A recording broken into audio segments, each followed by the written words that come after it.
393장. 오 신실하신 주.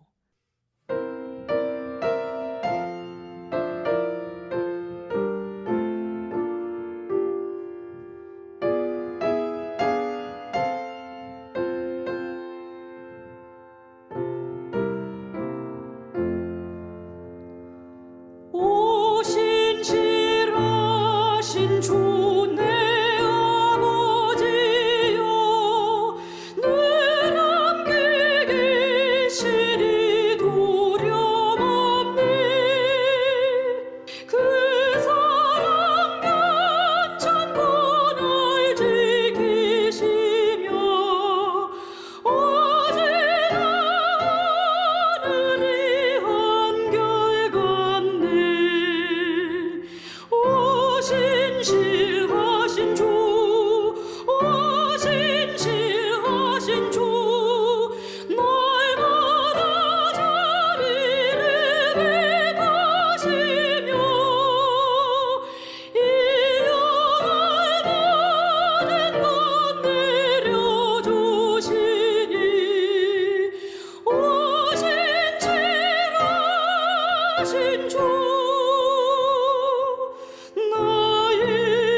그 후에 다윗이 블레셋 사람들을 쳐서 항복을 받고 블레셋 사람들의 손에서 메덱 암마를 빼앗으니라. 다윗이 또 모압을 쳐서 그들로 땅에 엎드리게 하고 줄로 재어 그 2줄 길이의 사람은 죽이고 1줄 길이의 사람은 살리니 모압 사람들이 다윗의 종들이 되어 조공을 드리니라. 르홉의 아들 소바 왕 하닷 에셀이 자기 권세를 회복하려고 유브라데 강으로 갈 때 다윗이 그를 쳐서 그에게서 마병 1700명과 보병 2만 명을 사로잡고 병거 100대의 말만 남기고 다윗이 그 외의 병거의 말은 다 발의 힘줄을 끊었더니 다메섹의 아람 사람들이 소바 왕 하닷 에셀을 도우러 온지라. 다윗이 아람 사람 2만 2천 명을 죽이고 다윗이 다메섹 아람의 수비대를 두매 아람 사람이 다윗의 종이 되어 조공을 바치니라. 다윗이 어디로 가든지 여호와께서 이기게 하시니라. 다윗이 하닷에셀의 신복들이 가진 금방패를 빼앗아 예루살렘으로 가져오고 또 다윗 왕이 하닷에셀의 고을 베다와 베로데에서 매우 많은 놋을 빼앗으니라. 하맛 왕 도이가 다윗이 하닷에셀의 온 군대를 쳐서 무찔렀다 함을 듣고 도이가 그의 아들 요람을 보내 다윗 왕에게 문안하고 축복하게 하니 이는 하닷에셀이 도이와 더불어 전쟁이 있던 터에 다윗이 하닷에셀을 쳐서 무찌름이라. 요람이 은그릇과 금그릇과 놋그릇을 가지고 온지라. 다윗 왕이 그것도 여호와께 드리되 그가 정복한 모든 나라에서 얻은 은금 곧 아람과 모압과 암몬 자손과 블레셋 사람과 아말렉에게서 얻은 것들과 소바왕 르홉의 아들 하닷에셀에게서 노력한 것과 같이 드리니라. 다윗이 소금 골짜기에서 에돔 사람 18,000명을 쳐 죽이고 돌아와서 명성을 떨치니라. 다윗이 에돔의 수비대를 두되 온 에돔의 수비대를 두니 에돔 사람이 다 다윗의 종이 되니라. 다윗이 어디로 가든지 여호와께서 이기게 하셨더라. 다윗이 온 이스라엘을 다스려 다윗이 모든 백성에게 정의와 공의를 행할세 스루야의 아들 요압은 군사령관이 되고 아힐루스의 아들 여호사밧은 사관이 되고 아휴두베의 아들 사독과 아비아달의 아들 아히멜렉은 제사장이 되고 스라야는 서기관이 되고 여호야다의 아들 브나야는 그렛 사람과 블렛 사람을 관할하고 다윗의 아들들은 대신들이 되니라. 다윗이 이르되 사울의 집에 아직도 남은 사람이 있느냐? 내가 요나단으로 말미암아 그 사람에게 은총을 베풀리라. 사울의 집에는 종 한 사람이 있으니 그의 이름은 시바라. 그를 다윗의 앞으로 부르매 왕이 그에게 말하되 내가 시바냐? 당신의 종이니이다. 사울의 집에 아직도 남은 사람이 없느냐? 내가 그 사람에게 하나님의 은총을 베풀고자 하노라. 요나단의 아들 하나가 있는데 다리 저는 자니이다. 그가 어디 있느냐? 로드발 암미엘의 아들 마길의 집에 있나이다. 하니라. 다윗 왕이 사람을 보내어 로드발 암미엘의 아들 마길의 집에서 그를 데려오니 사울의 손자 요나단의 아들 무비보셋이 다윗에게 나와 그 앞에 엎드려 절하매 다윗이 이르되 무비보셋이여, 보소서, 당신의 종이니이다. 무서워하지 말라. 내가 반드시 내 아버지 요나단으로 말미암아 내게 은총을 베풀리라. 내가 내 할아버지 사울의 모든 밭을 다 내게 도로 주겠고 또 너는 항상 내 상에서 떡을 먹을지니라. 그가 절하여 이르되 이 종이 무엇이기에 왕께서 죽은 개 같은 나를 돌아보시나이까? 왕이 사울의 시종 시바를 불러 그에게 이르되 사울과 그의 온 집에 속한 것은 내가 다 내 주인의 아들에게 주었노니 너와 내 아들들과 내 종들은 그를 위하여 땅을 갈고 거두어 내 주인의 아들에게 양식을 대주어 먹게 하라. 그러나 내 주인의 아들 무비보셋은 항상 내 상에서 떡을 먹으리라.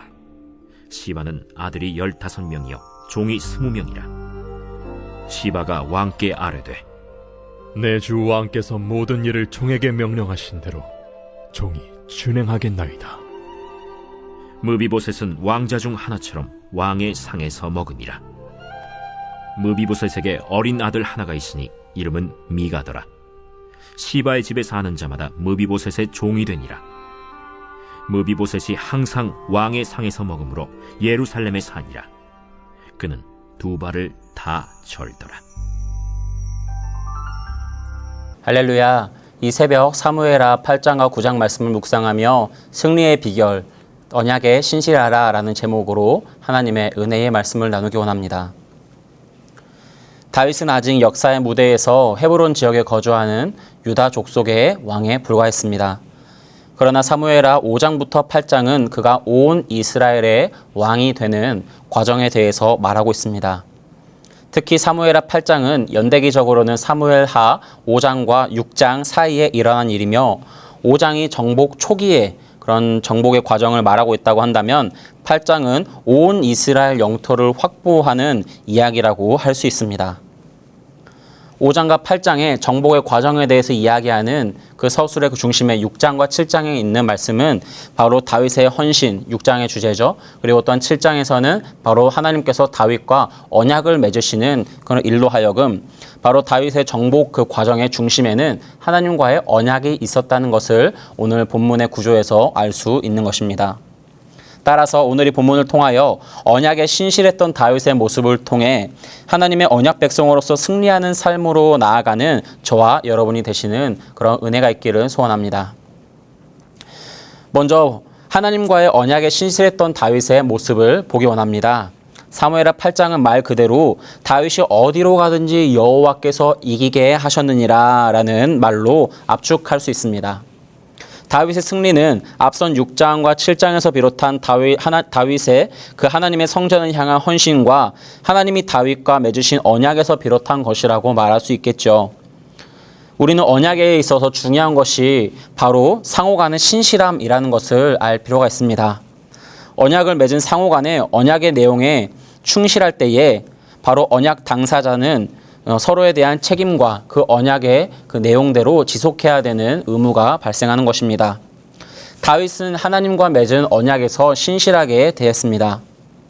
4절에서 그는 소바왕 하닷 에셀을 쳐서 그에게서 마병 7,100명과 보병 2만 명을 사로잡았습니다. 말과 병거를 전리품으로 삼아서 전력을 증가시킬 수 있는 절호의 기회였습니다.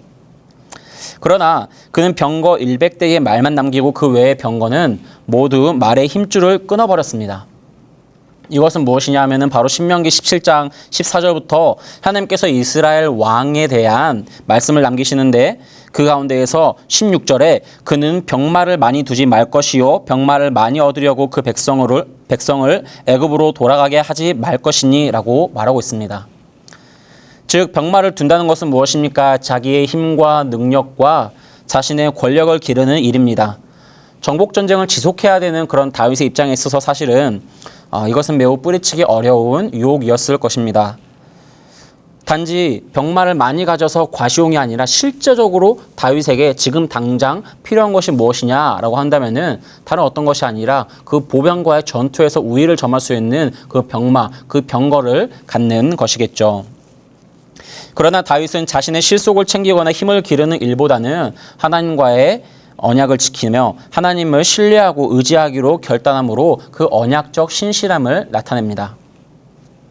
출애굽기 19장 5절은 이렇게 얘기합니다. 세계가 다 내게 속하였나니 너희가 내 말을 잘 듣고 내 언약을 지키면 너희는 모든 민족 중에서 내 소유가 되겠고. 여러분 다윗의 승리의 비결은 무엇입니까? 그가 더 많은 병거를 얻고 더 많은 힘을 얻어서 승리하는 것이 아니라 그는 오히려 자신의 힘은 내려놓고 자기가 얻을 수 있는 실속은 내려놓고 오직 여호와 하나님만을 의지함으로 나아갔던 것입니다. 즉 하나님의 소유가 된 백성으로서 그 하나님께서 전쟁 가운데 승리자가 되시고 그 하나님께서 나에게 나라와 나에게 권세와 나에게 부귀를 허락하신다고 한다면은 그 가운데에 하나님의 소유가 되어서 하나님이 주시는 것을 받아 누리기를 결정했던 것이죠. 사무엘하 17장 18절에서 다윗은 이렇게 고백합니다. 나는 누구이오며 내 집은 무엇이기에 나를 여기까지 이르게 하셨나이까. 여러분 바로 이 고백은요 나의 힘으로 무언가를 이룬 사람이 아니라 바로 온전히 나의 지금 나된 것이 하나님의 은혜로 인해서 이루어진 것임을 철저하게 인식하고 있는 사람의 입에서 나올 수 있는 고백인 것입니다. 주님 나는 누구이건대 내가 누구이건대 내 집이 무엇이건대 나를 여기까지 이르게 하셨나이까. 어찌하여 나에게 이와 같이 복을 주시며 어찌하여 나를 창대하게 하시며 어찌하여 나를 강하게 하시며 어찌하여 낮고 천한 나를 높은 하나님의 보좌에 앉으신 그 예수 그리스도의 그 자녀된 그 권세를 내게 허락하시나이까 라고 고백하게 되는 것이죠. 언약에 신실한 다윗, 바로 그는 교만의 힘줄을 끊어버리고 온전히 하나님 앞에 언약적인 성실함으로 나아가고자 결정했던 겸손한 하나님의 사람이었던 것입니다. 바로 그때에 다윗이 온 이스라엘의 왕이 되는 과정, 바로 그가 어디로 가든지 여호와께서 이기게 하셨다라는 것이 다윗의 정복전쟁의 평가였던 것입니다. 오늘 먼저 그 은혜를 저와 여러분도 누리기를 소원합니다. 오늘 우리가 하나님 앞에 언약 백성으로서 신실하게 나아갈 때에 주님께서 우리가 어디로 가든지 승리하게 하실 줄 믿습니다.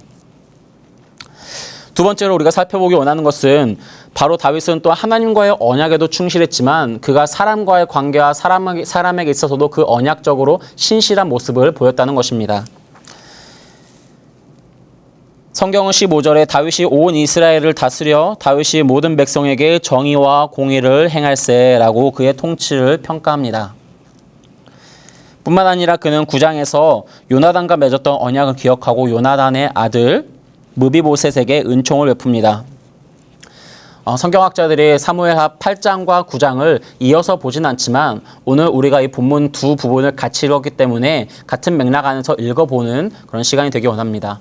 사무엘하 9장은 단독적으로 볼 수도 있겠지만 오늘 8장에서 다윗이 하나님의 언약에 신실했던 그 다윗이 또한 이스라엘 백성 가운데에 정의를 행하고 공의를 행하는 왕으로서 그 사람들에게 언약적으로 더 신실한 왕의 모습을 보였던 것을 생각할 때에 그가 무비보셋이라는 인물에게 그의 은총을 베푸는 일도 같이 우리가 살펴볼 때에 전혀 맥락적으로 어색하다고 할 수 없을 것 같습니다.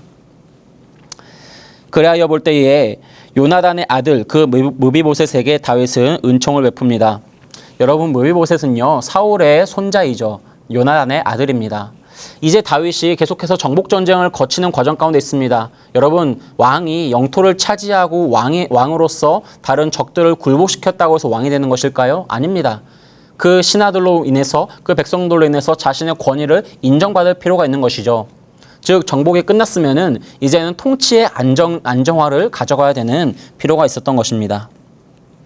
그렇게 볼 때에 사울의 즉 이스라엘 전 왕이었던 사울의 그 손자인 무비보셋의 존재는 다윗에게 굉장히 불편한 존재일 수밖에 없습니다. 그래서 어떤 성경학자들은 다윗이 무비보셋에게 은총을 베풀고 그에 가까이 둔 이유는 그 무비보셋을 가까이서 감시하기 위함이다 라고 말하는데요. 하지만 성경은 분명히 말합니다. 그런 다윗의 목적과 의도 동기는 다른 어떤 것이 아니라 요나단을 생각해서 그 무비보셋에게 은총을 베풀고자 함이라는 것입니다. 다윗은 요나단을 생각하여 그의 아들에게 은총을 베풀었습니다. 그 은총이라는 것은 헤세드라는 것이죠. 그래서 무비보셋에게는 사울의 밭을 주고 왕자와 같이 왕의 상에 나올 수 있는 권리를 준 것입니다. 다윗이 그저 무비보셋을 감시하는 정도로 생각했다면 아니면은 그저 그에게 약간의 호의를 베풀려고 하는 정도였다면은 왕자와 같이 왕의 상에 나올 수 있는 권리를 주지 않았겠지요. 하지만 다윗은 다른 사람들이 생각했을 때에 그 상식에 넘어서는 정도의 수준으로 은총을 베풀고 호의를 베풀고 그 무비보셋을 불쌍히 여길 뿐만 아니라 그 낮은 자를 높이기까지 하였던 것입니다. 하지만 다윗에게는 그렇게 할 어떠한 의무나 책임이 없었죠. 만약에 그것이 있다고 한다면은 그것은 그 다윗이 마음의 빚으로 가지고 있는 그 요나단에 대한 마음의 빚이겠고요. 그에게서 입은 은총이며 그에게서 입은 호의이며 그와의 관계에서 맺은 언약일 것입니다. 다윗은 무비보셋에게 그와 같이 은총을 베풉니다. 무비보셋은 그런 다윗에게 이와 같이 고백합니다. 이 종이 무엇이기에 왕께서 죽은 개 같은 나를 돌보시나이까. 물론 언약적 신실함은 우리의 죄성으로 온전히 이룰 수 없는 것입니다. 사무엘하 10장을 지나면 다윗은 신실함에서 실족하고 맙니다. 그래서 우리는 결국 이 모든 신실함은 하나님의 것이고 하나님의 신실함이 우리의 삶을 충만한다는 것을 결과적으로 알 수 있습니다. 하지만 오늘 우리는 사무엘하 8장과 9장에서 다윗의 모습을 본받기 원합니다. 아직 실족하기 전에 그 다윗의 모습 속에서 승리하게 하시는 그 주님, 그리고 그로 인해 승리하고 높은 권세에 앉은 그 다윗이 보여준 약한 자에 대한 은총을 베푸는 모습을 우리가 담기를 원하는 것입니다. 하나님과의 언약에서 먼저 신실하게 행하는 신자가 되기를 원합니다. 위로는 하나님과의 관계에서 그리고 수평적으로는 이웃과의 관계에서 은총을 베푸는 것이죠. 사람과의 언약을 기억하여 신실하게 행하는 자가 되기 원합니다. 그리하여 우리가 먼저는 하나님을 향하여 주님, 내가 누구이오며 나의 집은 무엇이건대 나를 여기까지 이르게 하셨나이까 라고 감사의 고백을 올려드릴 수 있는 그런 은총이 있기를 원합니다. 그러나 그것으로 그치는 것이 아니라 우리 이웃에게 대해서 내가 무엇이건대 나를 돌아보시나이까 라고 그 이웃이 우리를 향해 내가 무엇이건데 나를 돌아보시나이까 라고 고백할 수 있을 때까지 우리가 우리의 어떤 의무와 책임 넘어서 더욱더 하나님을 생각하는 것으로 먼저 받은 은혜에 대한 그 감사하는 마음으로 은총을 베푸고 우리가 선한 영향력을 끼치는 그런 믿음의 사람들, 은혜의 사람들이 되기를 원합니다. 오늘 사무엘하 이 본문 안에서 우리는 승리의 비결을 얻을 수 있는 것입니다. 먼저는 여호와의 언약 앞에 신실할 때에 주님께서 우리가 어딜 가든지 승리하게 하실 것입니다. 그리고 또한 우리가 그 은혜 받은 자로서의 위치를 기억하고 그 사랑과 은혜를 이웃에게 값없이 나누고 그들이 생각하는, 그들이 기대하는 이상으로 우리가 베풀 때에 우리는 그들과의 관계에서도 또한 승리할 수 있는 것입니다. 교회는 어떤 곳입니까? 하나님 나라는 어떤 곳입니까? 하나님 나라는 아낌없이 베푸는 곳입니다. 교회는 어떤 것입니까? 그 하나님으로부터 받은 은혜와 사랑과 그 부요함과 그 복과 그 형통함을 이웃에게 아낌없이 나누고 흘려보내는 것입니다. 그러면 교회는 무엇입니까? 우리의 유형교회뿐만이 아니라 바로 우리 자신이 교회인 것입니다.